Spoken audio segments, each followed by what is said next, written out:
It's day 2 of my stay in Antwerp. Before tomorrow, I'll be riding my electric bike on my way to Goes, which is in the Netherlands, for Flanders in the Netherlands video. But today, I am here in Antwerp to explain the meaning behind the name of the city. And this is where the city got its name. Because you see, behind me, there's a statue of a guy throwing a hand of some sort of giant. Now, the name Antwerp may sound pretty macabre in the ears of many English speakers, and for those who speak Flemish or Dutch or whatever, but the word Antwerp actually means hand throw, and I will show you why. Here, you can see the description. It's described in 3 different languages, French, German, English, but as well as in Dutch. And here, it shows of a legend behind it, which started early in the medieval period, and so this is what we're about to explain today. The city behind the name of Antwerp. The Schelde band was guarded here by a giant who lived in a castle on a long sunken island a long time ago. Skippers had to pay him half of the cargo to be allowed to sail to the city, which was then known as the most beautiful in the world. And as you can see here, that's the giant with a big massive axe on a castle island. That's according to legend, which dates back to the early medieval times. And so yes, and here we can see the restoration Brabo of how our city got its name. No legend has a stronger connection with this river and this city than that of Brabo and Antwerp. We are therefore examining the base of the fountain with the view to carry out a restoration so that, yeah. Okay, so we could see that there's a picture of the ships. Duran Antwerp may have been a very big giant, but he was also a very bad loser. It was not worth the effort if you tried to avoid its toll during a storm or on the starless night. Oof, that's harsh.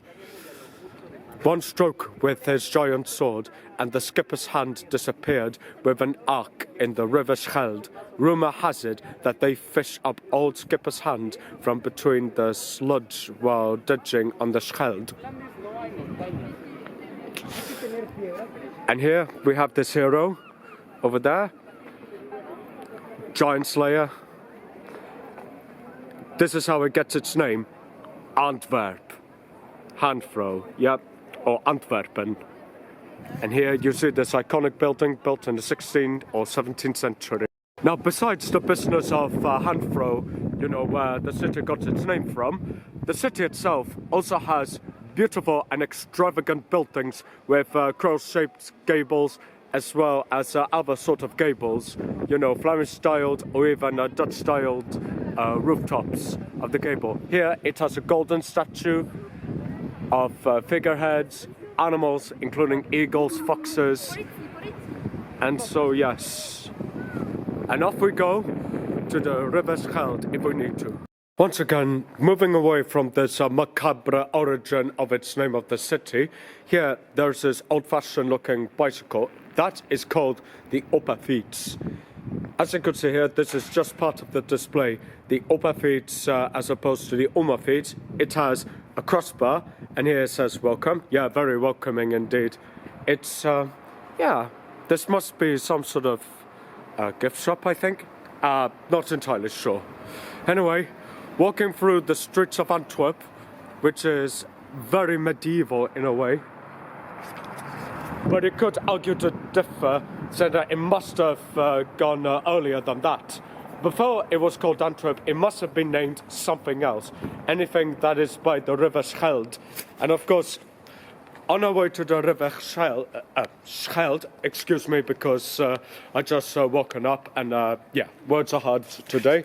So yeah, regardless of that, we'll be on our way to the river Schelde so that we will see what's going on around the city of Antwerp.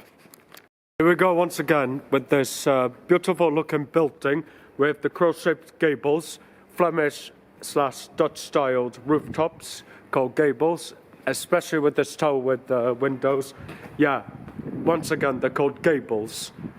Yep, we're going through this medieval part of the town, or let's say the city, where it has a medieval looking styled signboard saying Janzonde Vrels Tavern. Yep, Janzonde Vrels Tavern, which seems 16th century or even earlier, let's say around the medieval times. And yes, now we're heading towards the River Schelde, where there is a castle. Yep, here it is. That's Steen. No, not Gravenstein. That castle has a very old medieval flag, a black flag with the yellow lion, which must have represented Brabant. Except that Antwerp is not even in Brabant, although others argue to differ. But otherwise, it's a very authentic looking castle with an authentic medieval flag. It's called Het Steen. Yeah, Steen means fortress. It's Dutch word for fortress. You know, Gravenstein, Het Steen. Yep, so Steen is Dutch word for fort. And here, there's a statue commemorating this giant. You see, there's big giant looking down on the two people who are looking straight up at this intimidating looking figurehead, which is the giant. And that's according to the legend of where the city gets its name. Because by the time, well, I'm gonna say it one last time and never again, because otherwise YouTube will try to punish me severely. Yeah, severed hand, throw it in a city, not the Schelde River, don't know why, but this is how it gets its name, Antwerp. So much for the Flemish dialect, because the Flemish dialect, why it sounded very macabre, because it goes back to the 16th century, and especially when it comes to describing what does, for example, butcher means in Flemish, because in Flemish they will say that it's something like, you know, you chop something, which sounds very macabre to the actual Dutch speakers, in the ears of the Dutch speakers, because in the Netherlands, Dutch people, whenever they hear a Flemish dialect, they might feel very put off by this, which shows there's this clear difference between Flemish and actual Dutch in the north. Even though that Flemish is a dialect of Dutch, although the Dutch in the Netherlands is more influence heading towards English, just like Frisian, because Frisian is the sister language to English. But Flemish, on the other hand, given that it's a Dutch dialect, it's more influenced by French, in a way, because Flanders have been occupied by many different countries, as opposed to the Netherlands, because the difference between Flanders and the Netherlands is that the Netherlands became a country in 1568 during the 80 Years' War, but of course there were many different tribal factions. For example, the Frisies, they were the original Dutch, and so this is how it founded the Netherlands.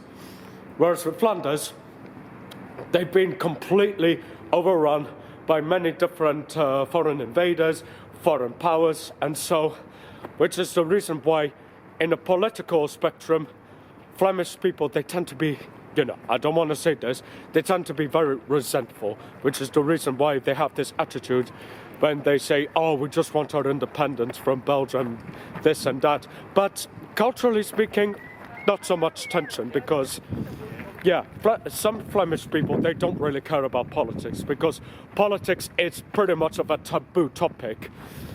And yeah, but anyway, back to here. We're in the docks of Antwerp, where there's a river Schelde, and look at this.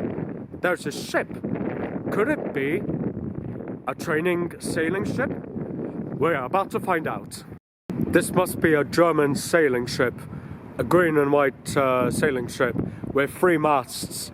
It's a beautiful vessel, and here you can see the crew on board the ship, on board the deck of the ship, manning the decks, all hands on deck.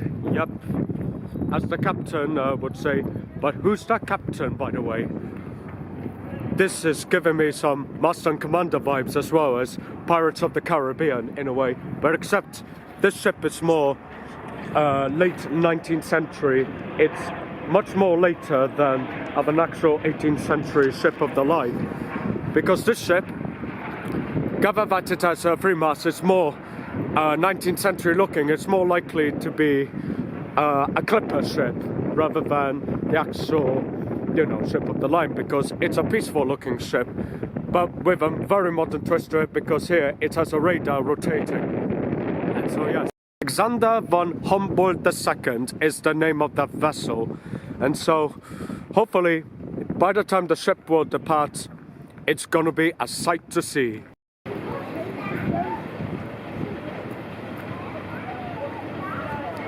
Okay, bye-bye Alexander von Humboldt II, because it's time for me to walk along the river Schelde actually, so that we will see more of the docks of Antwerp.